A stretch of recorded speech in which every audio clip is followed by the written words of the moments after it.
జై శ్రీమన్నారాయణ. శ్రీమద్భగవద్గీత 8వ అధ్యాయము అక్షర పరబ్రహ్మయోగము 3వ శ్లోకము. అక్షరం బ్రహ్మ పరమం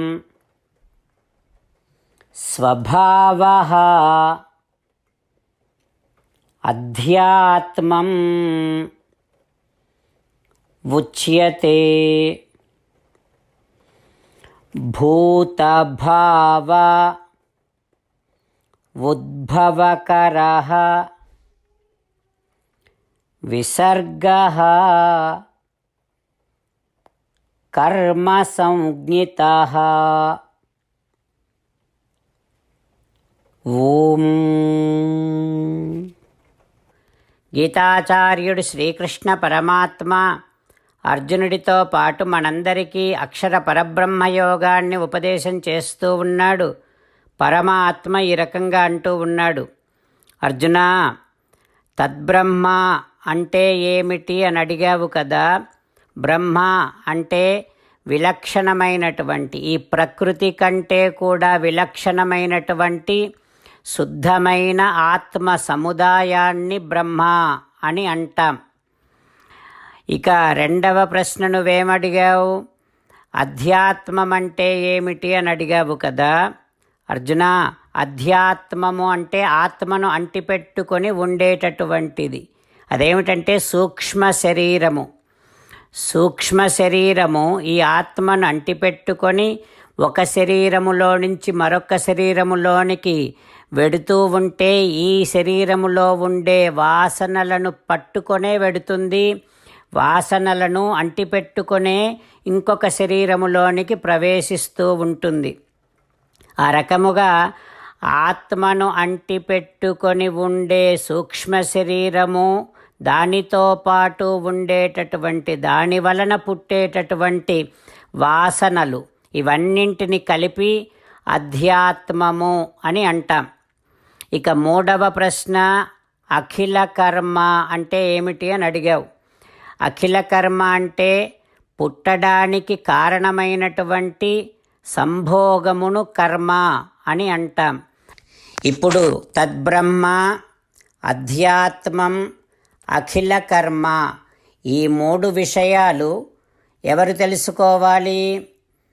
ఆత్మసాక్షాత్కారమును నా నుండి పొందాలి అని అనుకునేటటువంటి వారు, నన్ను ఆశ్రయించి ఆత్మసాక్షాత్కారాన్ని పొందాలి అని అనుకునేటటువంటి వారు ఈ 3 విషయాలు తెలుసుకోవాలి అర్జున.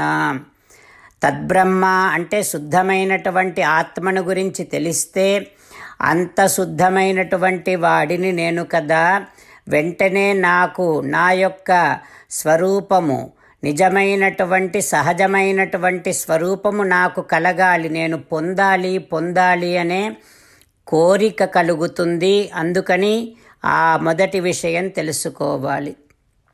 ఇక రెండవ విషయం అధ్యాత్మము అంటే వాసనలు. ఆ వాసనల వలననే ఒక శరీరములో నుంచి మరొక శరీరములోనికి, మరొక శరీరములో మళ్ళీ కర్మలు చేస్తూ ఉంటాం. ఈ రకముగా శుద్ధాత్మ స్వరూపాన్ని పొందకుండా చేసేటటువంటివి సూక్ష్మ శరీరము, దాని వలన వచ్చేటటువంటి వాసనలు అని తెలిస్తే దాని మీద జుగుప్స కలుగుతుంది. ఎప్పుడెప్పుడు ఈ సూక్ష్మ శరీరాన్ని తొలగించుకొని నా సహజమైనటువంటి స్థితిని నేను పొందాలా అని కోరిక పెరుగుతూ ఉంటుంది. అందుకని అధ్యాత్మము గురించి తెలుసుకోవాలి. ఇక అఖిల కర్మనెందుకు తెలుసుకోవాలి అనంటే, నీకు సహజమైనటువంటి స్థితిని కలగకుండా చేసేటటువంటివి వాసనలైతే, ఆ వాసనల ప్రభావము చేత, ఈ సంభోగ కర్మ ప్రభావము చేత మళ్ళీ ఈ జనన మరణ చక్రములోనే తిరుగుతూ ఉండటం చేత ఆ అఖిల కర్మ మీద జుగుప్స ఏర్పడాలి. నీ సహజమైనటువంటి స్థితిని నిన్ను పొందకుండా చేస్తూ ఉన్నటువంటిది ఇది అనే ఒక కారణం నీకు తెలిస్తే నువ్వు పొందవలసినటువంటి దానిని అవరోధించే దానిని తొలగించుకోవటములో నీకు ఒక తీవ్రమైనటువంటి ప్రయత్నము పెరుగుతుంది. అందుకని ఈ విషయం కూడా తెలుసుకోవాలి అంటూ శ్రీకృష్ణ భగవానుడు తనను ఆశ్రయించి ఆత్మసాక్షాత్కారము పొందాలి అని అనుకునేటటువంటి వారు తెలుసుకునే 3 విషయములను స్పష్టముగా విశదీకరించి చెబుతూ ఉన్నాడు. ఆ పరమాత్మ ఉపదేశాన్ని మనసారా భావన చేస్తూ భగవానుడు చెప్పినట్టుగా మనము ఎంతటి శుద్ధమైనటువంటి ఆత్మస్వరూపమో మనది, మనమే ఆత్మలము, మనమే అంతటి గొప్ప సహజమైనటువంటి స్థితి కలిగినటువంటి వారము, కానీ ఈ ప్రకృతికి వశమైపోయామే అంటూ ఈ జనన మరణ చక్రములో పడి తిరుగుతూ ఉన్నాము కదా అని వీటి నుండి విడువబడాలి వెంటనే అనేటటువంటి తీవ్రమైన కోరిక మనస్సులో పెంచుకుంటూ మన సహజమైనటువంటి స్థితిని మనము పొందాలి అనే ఒక కోరికను పెంచుకుంటూ పరమాత్మ పలికిన పలుకులను అదే విధంగా పలికే ప్రయత్నం చేద్దాం. అక్షరం బ్రహ్మ పరమం స్వభావోధ్యాత్మముచ్యతే భూతభావోద్భవకరో విసర్గః కర్మ సంజ్ఞితః. అంతేకాకుండా మనం ప్రతిరోజు శ్రీమన్నారాయణుడికి ఒక 8 పనులు చేస్తాం అని మాట ఇద్దాం. ఎందుకంటే శ్రీకృష్ణ భగవానుడు 18వ అధ్యాయములో 65 నుండి 70వ శ్లోకాల ద్వారా శ్రీమద్భగవద్గీత అంతటికీ సారభూతముగా మనకు 8 పనులు చేయమని చెప్పాడు. అలా చేస్తే చాలు, నేను మిమ్మల్ని అన్ని విధాలుగా రక్షిస్తా అని ప్రమాణపూర్వకముగా ప్రతిజ్ఞ కూడా చేశాడు. అందుకని శ్రీమద్భగవద్గీతను అంతటినీ విన్న తర్వాత అర్జునుడు కూడా చివరకు కరిష్యే వచనం తవ, కృష్ణ నువ్వు చెప్పినట్టే చేస్తా అని అన్నాడు. కనుకనే భగవానుడు అర్జునుడికి అన్ని విధాల విజయాన్ని అందించాడు. మనం కూడా ప్రతిరోజు శ్రీమన్నారాయణుడికి ఆ రకంగానే మాట ఇద్దాం. 8 పనులు చేస్తాం అని మనము మాట ఇస్తే అది అష్టాక్షరీ మహామంత్ర జపము చేసినటువంటి ఫలితాన్ని మనకు ప్రతిరోజు ఇస్తుంది. ఇట్లా మాట ఇవ్వటం కంటే గొప్ప పూజ, యజ్ఞము, తపస్సు మరొక్కటి లేనే లేదు. అందుకని నేను అంటూ ఉంటాను, మీరు మనస్సులో భావిస్తూ ఉండండి. ఈ రకంగా మనము మాట ఇస్తూ ఉంటే శ్రీకృష్ణ భగవానుడి ముఖారవిందములో కలిగేటటువంటి ఆనందాన్ని మనం ప్రతిరోజు దర్శిద్దాం, ఆస్వాదిద్దాం. జై శ్రీమన్నారాయణ. హో శ్రీమన్నారాయణ, నువ్వు చెయ్యమన్నట్టే నేను నిన్నే సంతతము ధ్యానము చేస్తూ ఉంటా. హో శ్రీమన్నారాయణ, నువ్వు చెప్పినట్టే నేను నీ భక్తుడిగానే ఉంటా.